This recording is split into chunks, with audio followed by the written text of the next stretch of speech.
Welcome back to Maker's Journey Workshop. I'm Benjamin Davies, and today we're learning how to punch and drift.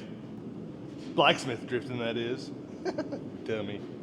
Punch, drift. Starting stock size, 4140, 3/4 by 8 inches long.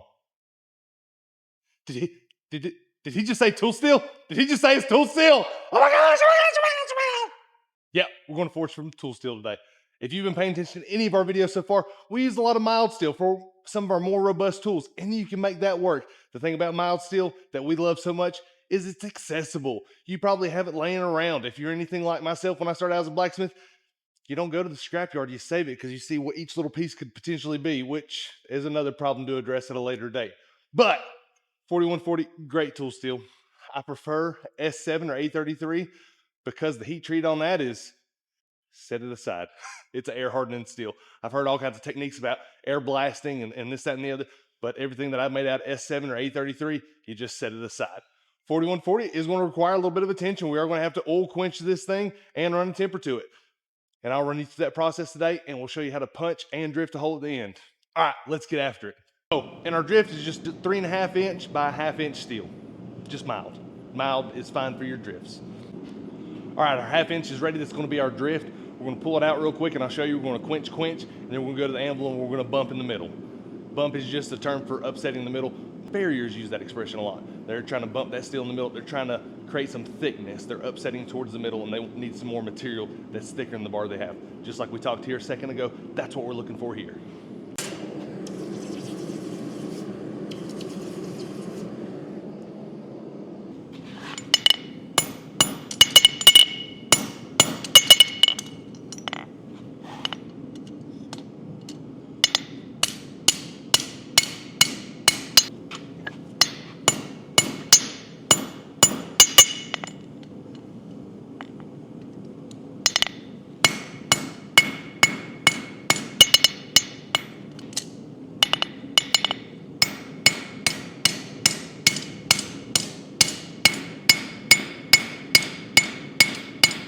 All right, we've got a little bump right there. It's not pretty, it's not perfect. I think it's gonna work itself out as we forge it down. So what I'm gonna go ahead and do is, this is gonna be my short end. This is gonna be the last pit where I drive through. I'm gonna go ahead and do square and then octagonal, and I'm gonna leave it there. We're looking for a little taper, and that way, as it comes down off this middle section and you're forcing it through the hole, it starts to shrink back down and it can let go of the piece. So you're not having to go through there and drive it out with another piece. You want this to be able to escape and get out easily after you drive it through. So we'll do that first, and then we'll flip it and we'll forge more of a gradual taper on the other side, and that way it'll be easier to introduce to our hole. All right, let's put it back in there. Oh, and our 4140 is just about ready. So think about how you're timing these things up. As I've been forging this and moving around, I've already on my second thermo cycle for the 4140.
We got our little drift forged up.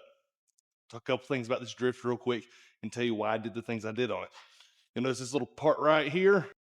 Anyways, it flattens it out a little bit. You don't want to go too super thin, and that's just a nice way to enter into your slot after we punch the slug out. If you don't know any of those words, it'll make sense later in the video. Just keep watching. And I went ahead and just quenched it in water. It'll probably harden it up a little bit, but again, it's mild steel. We're going to clean this up at the grinder, put some nice shine on it, and get rid of any kind of scale that's on it. Put us a nice little chamfer on the end that we'll be driving in, and this thing's good to go. I recommend making 2 or 3 of these things if you're just driving away. Because if you're just driving away trying to force that thing through, they'll bounce and go all around the shop and you'll lose them. So be careful because they'll be hot too. And you don't want to step on them later or put them anywhere they might catch fire or catch things on fire. All right, so our 4140 is heated up. We're going to go ahead and forge it up. The size that I'm looking for here is about quick overview on some thermocycling and heat treating, annealing. Annealing is the process of heating it up to critical temperature and letting it sit in some vermiculite or some sand for up to 24 hours. If you put it in sand, it's going to take forever. Vermiculite is just block insulation. It's pretty common to soften some metals, especially on some harder stuff that you might want to forge, like some of your S7s or H13s. But the way that I'm going to do it here and the way that I was taught, if you want to go straight into forging some stuff without worrying about cracking, is a thermocycle it, which means about 1 to 2, maybe even 3 times. You want to heat it up to temperature, you're going to set it aside, let it cool a little bit, heat it back up. And what thermocycling does is, that especially if you're heating a larger piece, what happens when you heat the outside is the inside might not be the same temperature as the outside. So as you cool it down, that inner core soaks up some of that heat. And when you finally go to forging about the second or the third time that you've done this, you've got a more consistent heat the whole way through. With carbon steels, it is real important not to let your metal get too cold as you're forging, or you'll start to put stress cracks in it. Whereas most of our videos, we're planishing and we're doing all kinds of work even as the metal cools. As soon as that color starts to fade out of it and you get anywhere near some dull cherries or even warmer than that, you want to stop. You want to go back in the fire and take your time. If not, you're going to put stress cracks in it that you might not be able to even see, but you'll find when you strike it later on down the road. All right, my punch is right at 6/16 wide at the widest part and 3/16 at the thinnest part. And I punch 1/2 inch holes with that all day. A lot of times you kind of eyeball this thing. Obviously, you just want this undersized, and it's just to open up an area to get a drift through there to expand the metal. So don't get too hung up. You'll know real quick if you make it oversized or undersized. All right, let's get to it.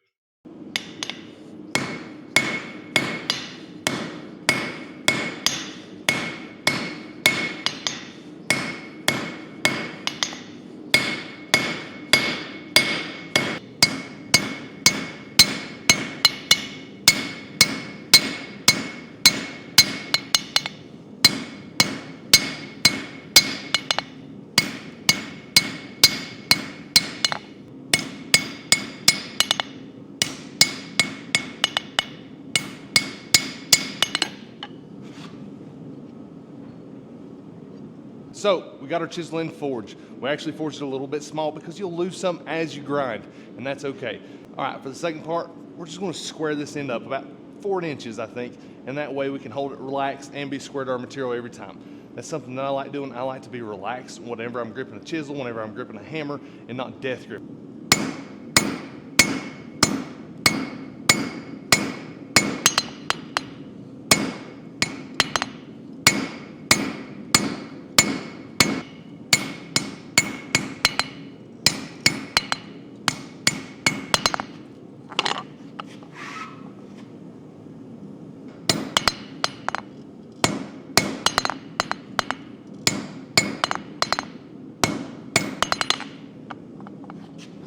All right, so we've got our punch all ready.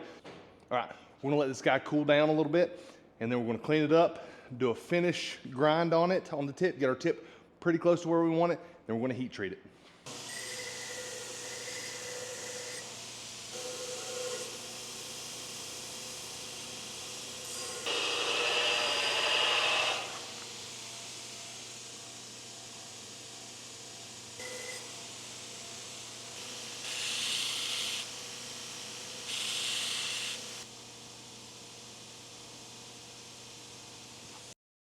All right, our chisel is ready to go.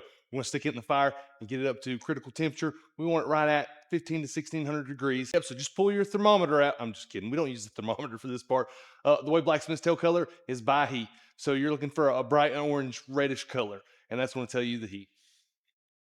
All right, I'm actually going to thermocycle it too. That means heat it up at least once. Then I'm going to bring it back out, let it cool down. I'm going to stick it back in there, and then when it gets up to about 15 to 1600 degrees, I'm going to take it outside and quench it in oil. Quench it in oil. Here's some things that I recommend that work for me. We're just using regular motor oil today. There are some oils out there specifically for quenching metals. Knife makers love them. And there's some properties that you would notice if you're doing some of that smaller work. I used to use cooking oil for the longest time. I had a leftover vat that didn't get cleaned out 1 year after Thanksgiving from frying a turkey, and I had good results with it. Plus, it made the shop smell pretty good one. Plus, it made the shop smell like French fries whenever we get done. But here's just a couple safety takeaways that I really want you to pay attention to. First time doing it, do it outside, away from something. Second, wear a glove. Third, glasses should go in between there. That's obviously pretty self-explanatory. Third, when you go to quench, don't be looking directly over that quench bucket because it might flame up and shoot some flames at you. That's what we got the glove on for. Be mindful of that, okay? The way you're going to put out an oil fire, have a way to smother it, have something to cover it up with, okay? And that's why we're doing it away from things. Usually it'll just smoke off after that. It won't light your oil on fire, but it's a good idea to be careful your first few times doing it. As you get comfortable, you can bring this process inside. A lot of people weld up containers or larger pipes for when they're doing longer blades, then they go quench in really quickly and have a way to smother it out. That's a big thing. All right, be super careful, and let's get this thing quenched up.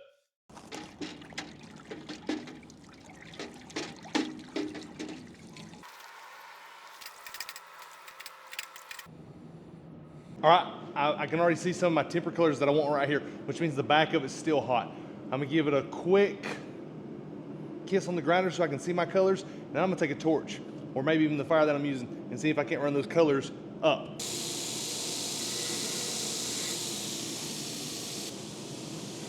I might not even need a torch. I'm already seeing those colors kind of coming through. So I can already see some of that straw right here, which means from here up, I'm pretty hard. But I want to chase that straw kind of to the tip. And we've got a lot of blues and purples and violets in there, and we're going to want to chase that straw. That straw's kind of moving, so I'm going to keep an eye on it for a second. And so as that heat rises, it's going to run that straw up there. I just want to keep an eye on it because those colors will keep moving. Yep, I'm just about there. I'm starting to see some purples and things right back here.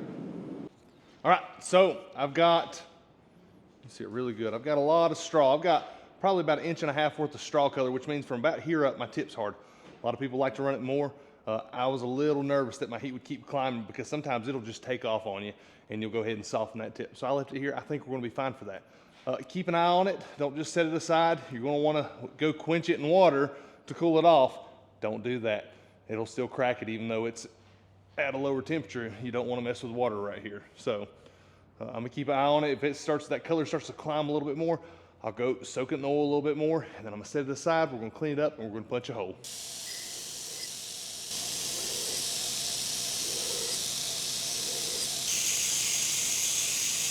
All right, we're gonna heat up a bar and we're gonna punch a hole. Here's one I did a few months ago for somebody that stopped by the shop. If by this point you haven't figured out any of the benefits to punching and drifting the hole, we're about to stick a 1/2 inch hole in a 1/2 inch bar. And to me, I'm kind of used to that at this point. But when you first see it, if you've not done this before, it's pretty cool. And you're going to use the vise that most of us all have, the crotch vise. Can be pretty scary if you mislick, if you buck. Sends a little shock your way like a tuning fork. Be careful, take your time. Some people do this with third hands and some hold fast and this, that, and the other. I just like, as far as a speed goes, if I'm doing this by myself, this is how I like to come. Take my time, get set up, make sure you're flat on the anvil. And this is where anvil height comes in important. Usually if you're knuckle height, that's usually right where your crotch is. So we're also going to rotate our tool each time. So if you weren't able to get it perfect on both sides of grinding, don't worry about it because we're going to come up here. We're going to pick a spot. We're going to try to get as close to the middle as you can. If you come up here and it's your first heat and you can't get dead center and you lose all your heat before you get started, put it back in the fire. Take your time. This is going to be one of those things you get better at as you do plenty of them. So we're going to come up here. We're going to find a spot center. We're going to hit. Next thing we do is we come out, we look at it. We're going to rotate our chisel because our chisel is going to be imperfect. Okay? And the way we're striking isn't a straight downward blow. No matter how perfect you swing, there's still going to be a little bit it's trying to come this way or that way depending on how your hammer hits. And we're hitting about 8 inches above the anvil, not at the anvil face where we're used to hitting. So go easy on yourself if you're not great at this at first. The thing I love about it being square is it allows me to hold it in my hand just like it is right here. That's how I was taught years ago, and it's really relaxing. My knuckles and my hand are beneath it, and I'm squared up. Whereas if I was holding a round chisel, a lot of people that will make round chisels, they're sitting there and they're death gripping this thing. And now I'm having to hunch over to see it. And it's just uncomfortable for me. It's just not the way I learned. All right, we're going to warm it up and we're going to punch another hole right behind that guy.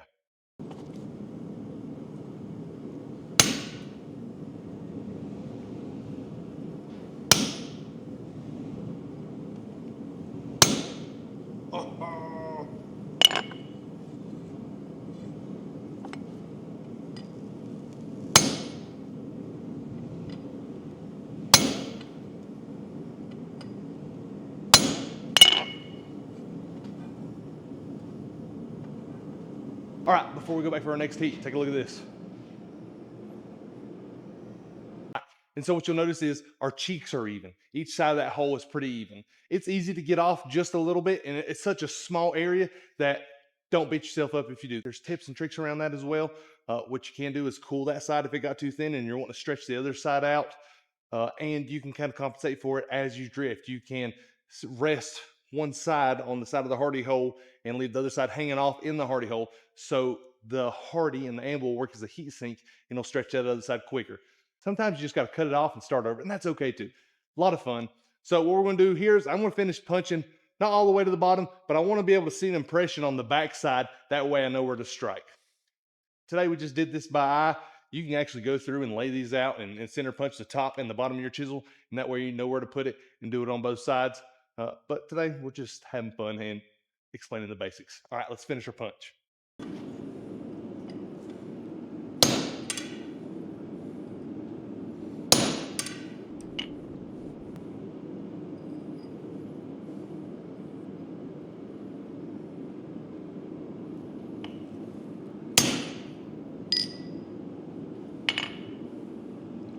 All right, let's talk temperatures for just a second. In that last step, you can see where we punched from the backside. We can kind of see a shadow of where that punch was starting to come through, and so we started to punch from the backside, as you can see right here. And a good indicator you're in the right area is it should be a little spongy, which means if you strike and it barely makes a dent as it's getting cold like that, you're in the wrong area. The fact that it was spongy lets me know that I was pushing all the way almost to the bottom, and now I can start pushing back the other way. The trick is to keep it symmetrical and not look like it's bowing out on one side more than the other, is punch about halfway through and then turn it around and start from the other side. And you're working a little plug, a little slug, whatever you want to call it, in there. So let's talk about heat management, heat control, why it's so important right here. If this thing is super hot, we're talking like 2000 degrees, 1800 degrees, and you're trying to punch that slug out, you're just stretching that slug. And it's gonna just be a beast to wrestle, and you'll start forging the outsides of this too. It'll start to press down and spread out a little bit. What you want is it to cool down a little bit. Even like right now, this color that it is, if our slug is near the center, and you can start to tell, it should start to punch pretty easy. What you don't want is, as it starts to cool like this, you keep trying to drive or drift, because it'll just tear and break the metal out. It'll blow out right there at one of those top four corners, and it'll break the bar. So heat control is important. For punching, you want to be able to shear, so you want to be at the lower threshold of the heat. For drifting, that means once we get the slug out of the way, you want to heat that baby up, and you want to move and groove. All right, let's get the slug punched out, and we'll go from here. Oh, last thing, I also like my big hammer for this. A lot of guys will use a small hammer, and I've seen guys, I don't know how they do it, but they can use that 2-3 pound hammer, and they can knock all this out in one heat. It's impressive. They've probably done thousands of holes. But I like this because it allows me to relax, because I'm not sitting there trying to get a whole lot of force behind that 3 pound hammer. I'm just kind of picking up, and I'm just almost like I'm center punching. I'm not even looking for a hard hit. First one, I give it a tap. Second one's coming a little more forceful. So kind of letting the hammer do the work.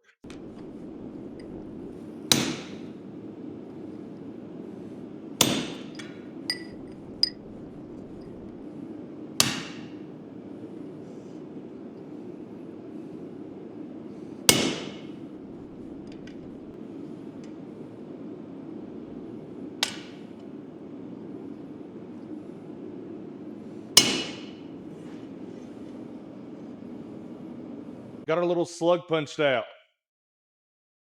And now here's where this little drift, how we put a little square in it, comes into play, because we're going to walk up and that drift's going to sit in our shelf, and we're going to slide it in there, and that way it kind of bites into it. And it's just enough to kind of grab in there, and we can start driving it in there.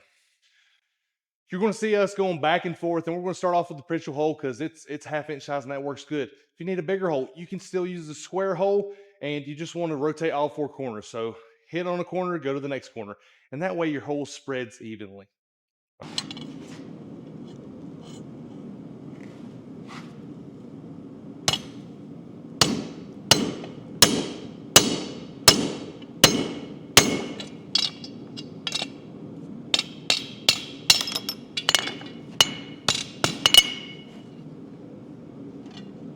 Now we're going to flip it over and drive from the other side. Something left out during punching, I always keep some water right here, and I cool the tip between punches. That makes some punch lubes out there you can get that are great.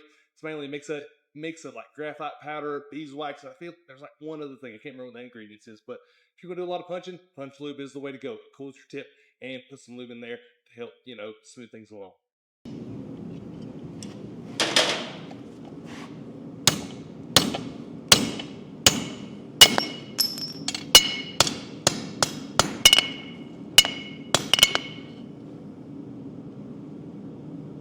All right, we got our hole punched. Didn't take much time at all. And our half-inch bar goes through it.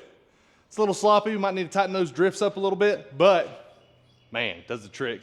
And we've got close to, it's probably not quite at a 1/4 inch wall, but 3/16 wall on the outside. Half-inch hole and a half-inch bar. Blacksmith magic trick, baby. All right, I'll see y'all tomorrow. Appreciate you being here. We're learning how to punch and drift a hole. Hooah! Blacksmith drifting, that is. Dummy. All right, I'm really excited that I found this and I get to share it with you. One of the first things I did after having been to that abandoned conference is I got home, and as soon as I got back in my forge, the first thing I wanted to do was punch a lot of holes so I could get good at it and get a little bit better at it. And the first thing I did was I took a half-inch bar just like we punched there, and I made this guy. Holy McWholesome, right? And I used that as a hook for years. I just wanted to punch the holes. I just wanted to get the reps in. And it was so much fun for me. It was so majestic to just see that transformation happen. You kind of lose some of this over the years because you get used to it and you don't realize how cool some of the stuff you get to do is on a daily basis. So I'm pretty excited to get to share this with you today because I just remember that same excitement and that joy as I was learning how to punch holes, because up until that point, I tried once or twice trying to punch it myself and I didn't understand the concept or the basics of it. Hopefully this video today, you're walking away with some of that. So thank y'all so much for being here. Get out there, make you a punch and get after it. Okay. See y'all tomorrow.